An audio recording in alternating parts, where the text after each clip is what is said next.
All right, so to start the panel, I do not believe they need an introduction, or do they? All right, Ron Pierce and Michael Turpin. So here to talk about something that since its inception, when Bitcoin started, I thought, what an awesome project. That's a great way to fight against the asymmetry, the Wall Street, the 99%, the government, all these things. Bitcoin was born around the same time as Wall Street bets for the same reasons. I was hopeful for the Bitcoin, and I said, good luck, motherfucker, because you're up against governments. You're not going to make it. I hope you do, but good luck. Nevertheless, 15 years or so later, here we are. The governments have stopped it, slowed it, and besides their best efforts, it grew and grew and grew, and finally are capitulating. So, the first question to the panelists is, what do you think, as far as, let's begin with U.S. politics, whether they are headed in the right direction? Why do you think they're embracing Bitcoin despite the concession that it is a threat to the U.S. dollar? And what do you expect to come out of legislators when they do their bureaucratic process? Well, if we can get everybody's attention for a moment, you can talk outside or by the bar. Right, you have Wall Street Bets, Michael Turpin, and little old me here. Please, a little bit of respect. Ladies and gentlemen, let me explain what we got here. We got 3 crypto and finance rock stars, and if you don't listen to them, I will talk to you at this volume for the next half an hour. You don't want that. So please, no, they're awesome. Bring your attention and intention. Rock. Yeah, so the question is, where are we as we look at the transformation of our reality? At first they fight you, but eventually you win. What happened here is $2-3 trillion of wealth and massive population enough to affect elections, and then you get to affect policy. And that's what we're witnessing right now. We have a crypto president in the White House in the United States of America. And that leadership is going to change the world. I've been advising half the nations of the world, and every time, every family office, every major institution, the question's always been the same. What's America going to do? America has made its bet. It's bet on Wall Street 2.0. Gold and every other animal you can imagine, which is March 7th, not even 2 months ago today. And I can tell you, every government is saying, how fast can we go? Every time before they said, what's America going to do? We know what it's going to do. Change the world. Are you ready? Are you ready? Are you ready for a new world? Are you ready for a golden age? Are you ready for transformation? Are you ready? Are you ready for PR transform? Well said. So, first of all, I would agree with everything Brock said.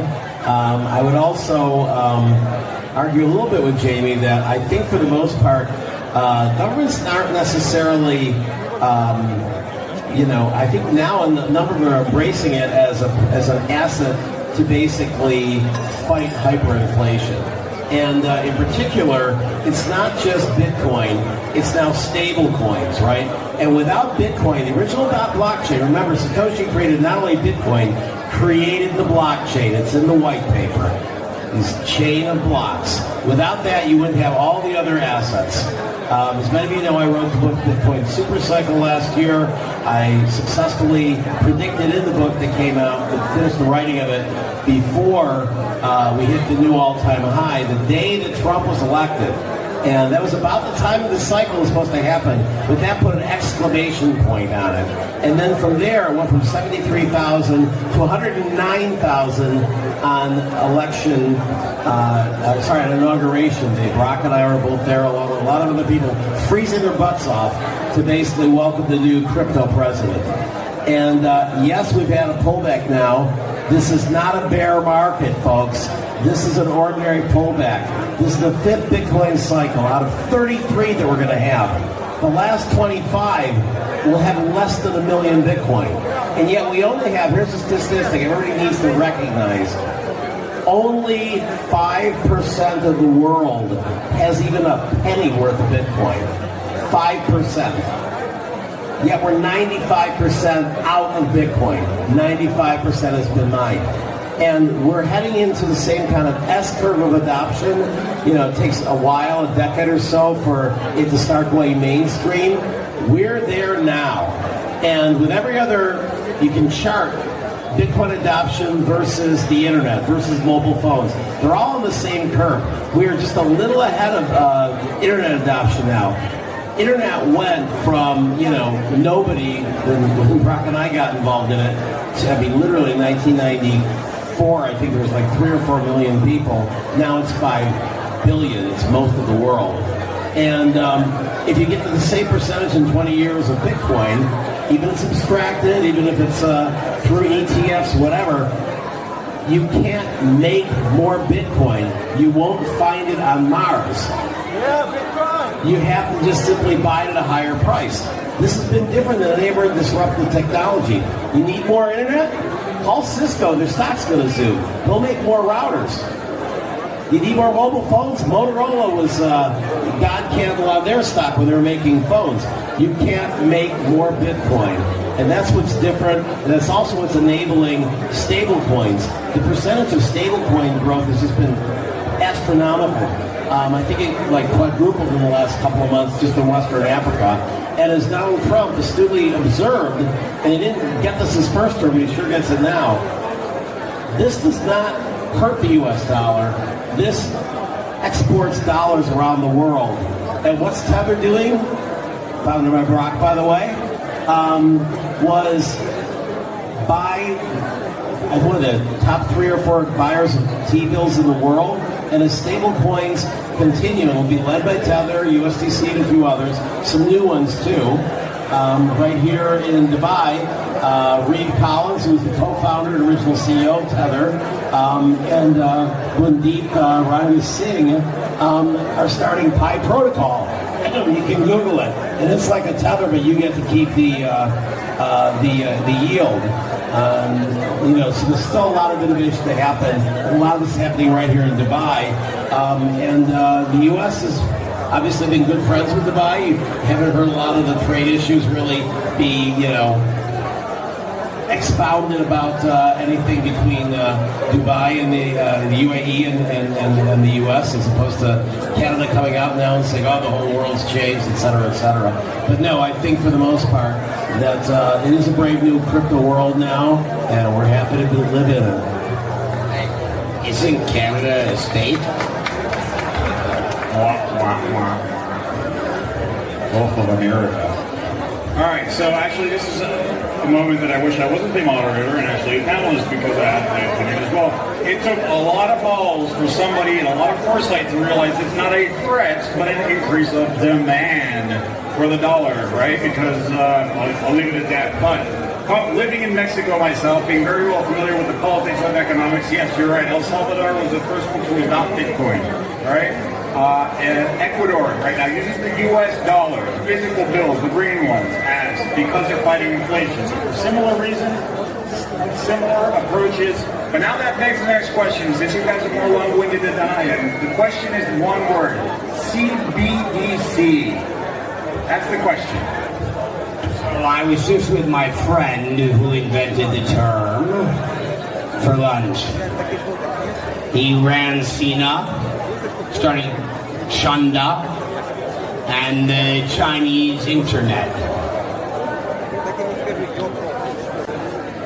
Remember one thing: technology is amoral. is neither good or bad. Electricity can be used to make light or electrocute. How we use it determines the impact it has. So CBDC is just an acronym. It can be used to enslave or liberate humanity. But it is a relevant conversation. And so, a bunch of things, I can go on and on about stable coins. To just correct, Tether is doing nearly, coming up on $100 trillion of transactional volume. 85 billion of treasuries now bought.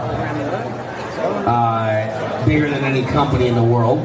I think number 15 or so in the world of buyers, only competing against governments.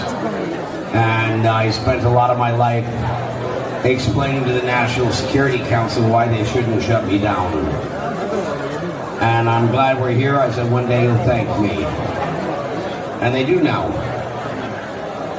Because over 90% of all the future financial system settles in US dollars.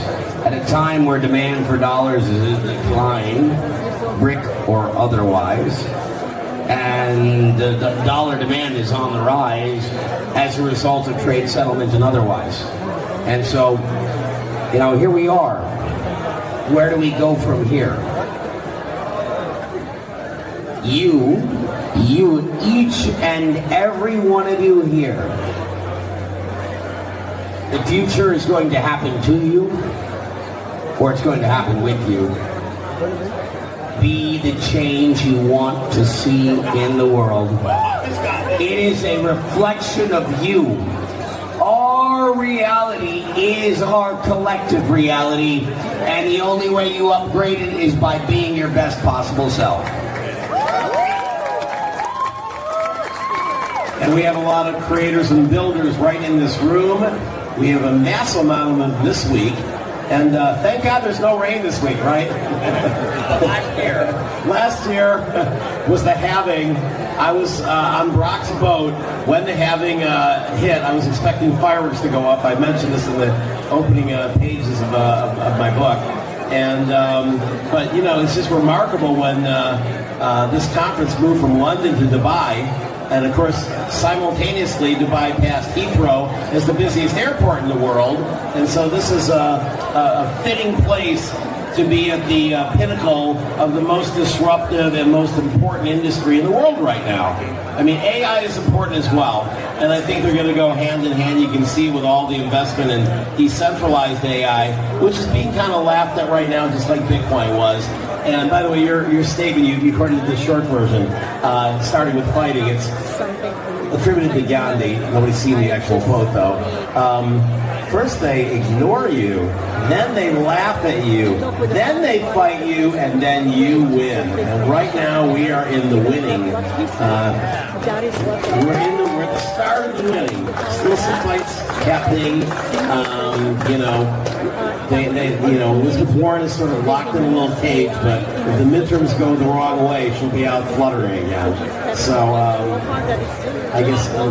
let's just talk for 1 second about the U.S. politics. I want to give one...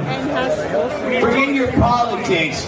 I want to give one moment of recognition to a couple of people. Elon Musk. Elon Musk, who's become vilified, has to have his net worth to begin to step into service because he believed in free speech. He fought for our future. Donald Trump, our crypto president that created on March 7th the Bitcoin Strategic Reserve that said America now is buying, it's collecting Bitcoin, not buying, consolidating Bitcoin to create a digital Fort Knox, told the banking industry that historically debanked us How many people are debanked? Anyone in this room? I see a lot of hands. And those hands will not be raising again because they've been instructed that we matter, that we are the ones changing the world. We're building a better world, and we are no longer the rejects. We are no longer living in the fringes, in the shadows. We are invited into the light of day. And the world will be inviting us, and to give a little bit of honor to this country, to the UAE, for its leadership, its recognition, its brave, courageous ability to see the future and to build it. To the dreamers, to this nation and those that follow, President Bukele, Palau, Estonia, there's not many, but thank you to the big ones. Donald Trump, the President of the United States, and UAE, Dubai. So what appropriate topic of politicians, because I've never seen politicians dodge my question so professionally. But let's switch a different note. So the power of decentralization, the power of what did Wall Street Bets, what it is, together strong. It is part of what can actually create, like I said earlier, a counterbalance, a check on power, especially because it technologically relies on community. That is what makes it strong. There is no off button. At the same time, decentralized currently exists very fractionalized and factionalized. It doesn't talk to itself properly. And we're trying to pass legislation. We're trying to figure out how to make it safe. We're trying how to get the scams out of there. It's getting bigger, more complicated, a lot of little communities. Very difficult to be able to squeeze the power out of it. So what are we doing about the ecosystem, which is increasingly getting more complicated, more robust, fractionalized, and factionalized? Well, the scams have existed since the beginning of time. They're not new here. Every time there's been an asymmetry of information, whether it was the internet or any other technological leap, those that are in the know, not all, some of us are good, but those in the know take advantage of those that don't know. So the only thing I can tell you is, if you don't know, now you know. Take the time to learn. That's how you protect yourself against all things. Don't be, blind following the herd. Be informed, educate yourself, and understand what you're doing and why. We don't do things because we can. We do things because we should. Because we've asked ourselves, why are we doing this? Every one of you matters. You exist for a reason. You've been given the great gift of life. The great gift of life, and your life matters. Your life has meaning and purpose.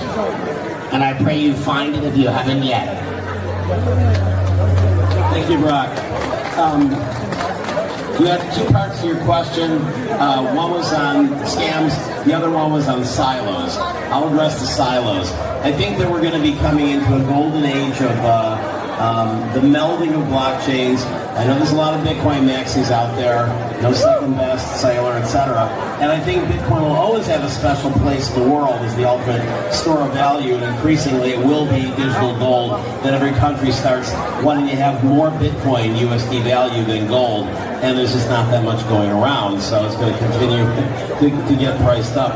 The first country to print dollars out of thin air to buy Bitcoin wins, and some are also going to sell gold and buy Bitcoin at the right time.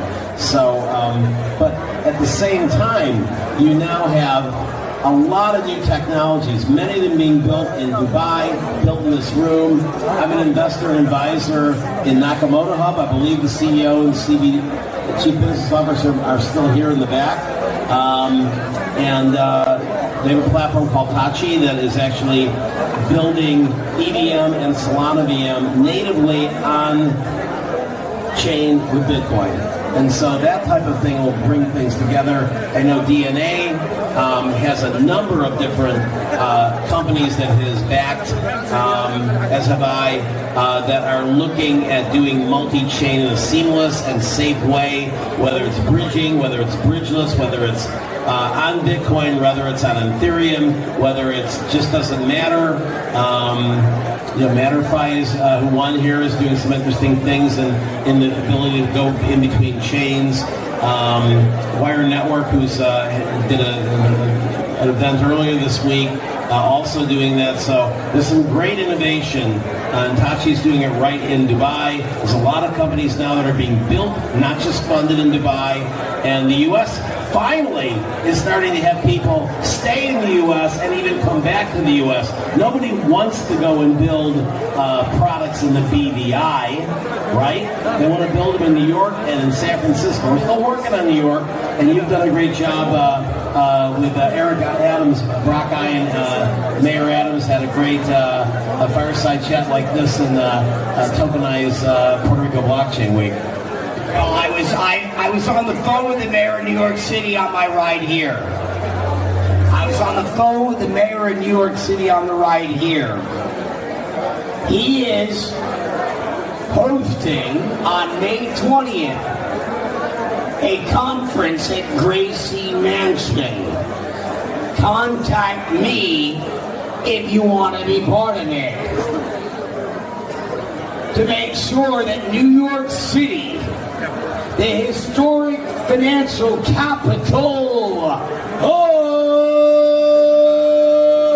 the world in the 20th century, can stay through the 21st and into the 22nd. At Gracie Mansion on May 20th, tomorrow is the press conference. One more question. One of the things that kept me away from crypto was number go up. When Bitcoin's up, it's great. When Bitcoin's down, it sucks. And when you say crypto to people, they think number. Eventually, I was convinced to lift and see past the numbers. And the technology was, in fact, what got me here. So what can the community, crypto, and governments and legislators do to try and actually showcase the absolute potential of the decentralized technology with all the infinite benefits and sophistication far beyond what currently exists today in all the different ways. In other ways, how can we get people to stop thinking crypto means Bitcoin number go up? Well, first of all, remember why you're here. It's not about what you have. Your life is about what you do with the time that you've been given. What are the possibilities of you being embodied, being a vessel, being a vassal? The odds of you being alive they're in the billions. And give thanks to your father and your mother, to all your ancestors for your existence, and understanding that your life is a gift, that you have an opportunity to make the world a better place. That's what you got. Money should never be the objective or the goal. It's the byproduct of doing God or good work.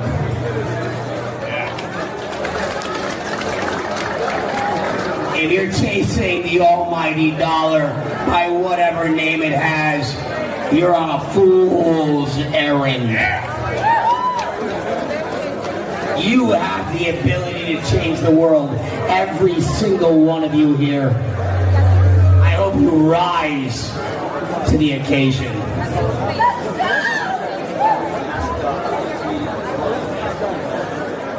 Sure. Anybody have a question for the panel? Remember, guys, we have Jamie, founder of Wall Street Bets. We have one moment. Hold on. We have Brock Pierce with all his great involvement in Tether, DNA Fund, EOS. We have Michael Turpin going back. He was asked to speak by Vitalik at his university about Bitcoin way pre-Ethereum. That's how far this guy goes back. Anybody have any questions? We got Taco, and one of our city leaders, actually. GM, everyone. And Jamie, this is for you to start off with, but I want to hear from all three of you. Outside of AI, what is some of the coolest tech you're seeing built on blockchain? Such a great question, such a quick answer. The one that makes it work with itself, right? The fact that I have to, if I tweet GameStop, buy the meme coin, the pump fund, I'm not talking about the tokenized. There's going to be 17 different communities with 5,000 people on Telegram fighting me over a meme token that celebrates together strong. That's a problem. They picked the wrong freaking meme to fight over.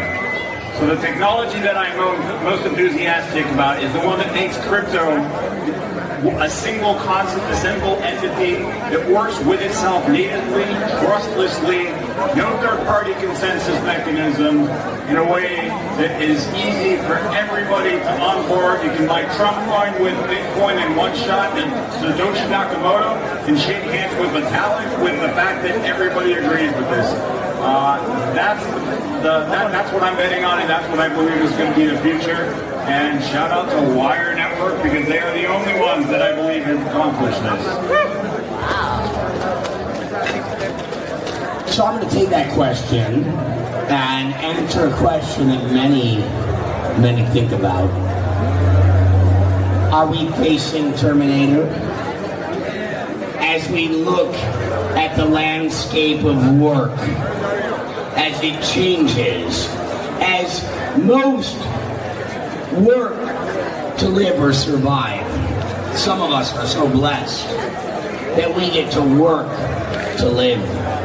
You know, we do it as a point of purpose. What is our future outcome? How does this story end or begin again? Well, it depends on you. AI is a reflection of us. It's created in our image. It is a derivative work. Meaning that as good as we are, as we rise to the occasion, it is a reflection of us. If we're our best selves, we get the best possible outcome. If we're our worst selves, God help us. So, other than AI, I'd say real world assets and also sort of the mainstreaming of crypto and TradFi, and I think basically it's TradFi now chasing us, whereas a decade ago it might have been the other way. But to go back to AI, you know, if you look at the mainstream AI community, they still really pay very little attention to decentralized AI. They kind of laugh at it, you know, just like the early days of Bitcoin. It's a toy. It's nowhere near our market cap. Just like in the early days of Amazon, I remember there was a piece in Newsweek that was basically saying, "Oh, come on, the internet? What a joke." There's more buyers at my neighborhood, chain store than there are in the entire internet. And now, of course, Amazon's bigger than everything else out there, every supermarket chain, etc. And Newsweek is dead. So, the print magazine. And so, I think it's, relics are floating around there somewhere. But for the most part, I would say that the future of AI is decentralized. And because, as you're building these things, if all of a sudden you're able to go in and automate all these things really quickly, are you going to trust the banking system and PayPal to go and pay for doing 1,000 transactions in an hour? No, you're going to want to go and have an agent that is powered by stable coins, that is controlled by you and not controlled by Amazon or Facebook or Google or PayPal. And so I think people are going to realize that. And, that's the defense for killer robots. Just like you have separation of the powers of the U.S. government. You want to stop the killer robots? Take away their wallet. So, we're out of time. I just want to give a little bit of thanks to everybody for showing up in Dubai.